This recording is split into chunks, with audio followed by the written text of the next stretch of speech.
Sur des jouets d'occupation que j'ai acheté. Donc il y a plusieurs modèles, il y a celui-là. Donc celui-là est bien pratique, par contre il se colle pas sur les frigos.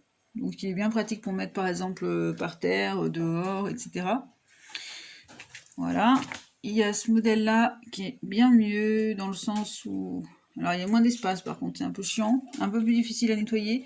Mais par contre l'avantage c'est qu'il peut se coller contre un frigo, dans la salle de bain, ou simplement contre une porte de placard, ou même au sol, ce qui fait que le chien ne va pas le balader, et surtout, ça va nous permettre de pouvoir garder le chien en statut debout si on est obligé, par exemple, de lui faire des manipulations ou autre.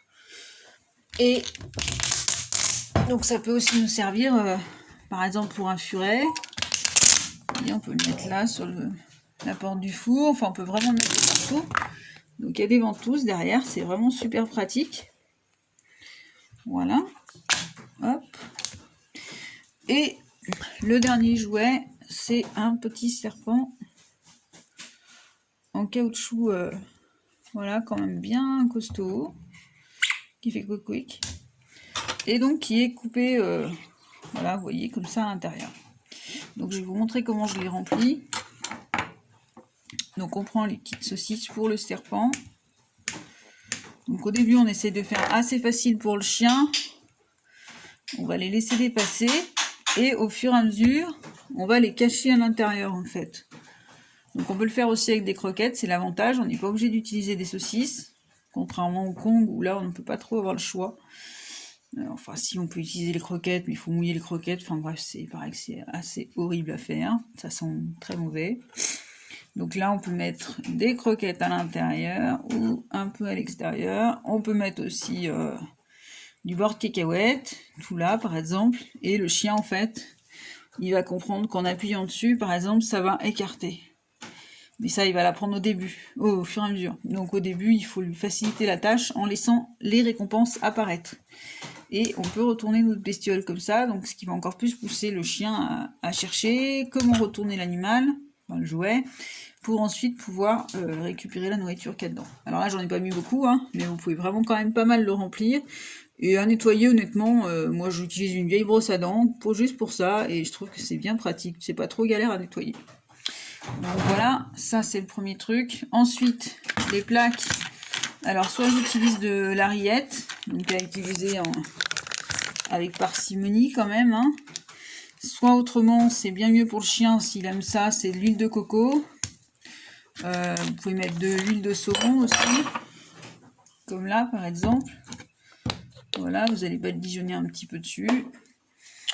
Et autrement, beurre de cacahuète aussi. Ça va pas mal. Ça fait quelques jours que j'essaye. Là, ça va plutôt bien. Voilà. Enfin, tous les trucs un peu mous, faciles à étaler, quoi. D'accord.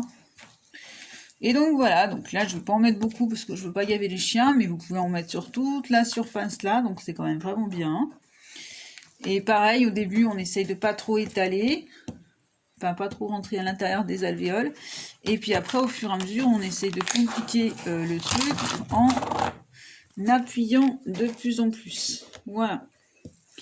Donc franchement, c'est vraiment génial. On peut mettre une bonne partie de nourriture quand même.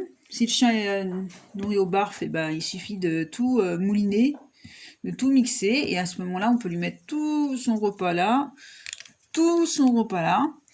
Et quand vous allez partir, et ben, vous allez nourrir votre chien avec ça. Donc c'est quand même pas mal. Donc pour les chiens nourris aux croquettes, et ben, on va utiliser le serpent, entre autres.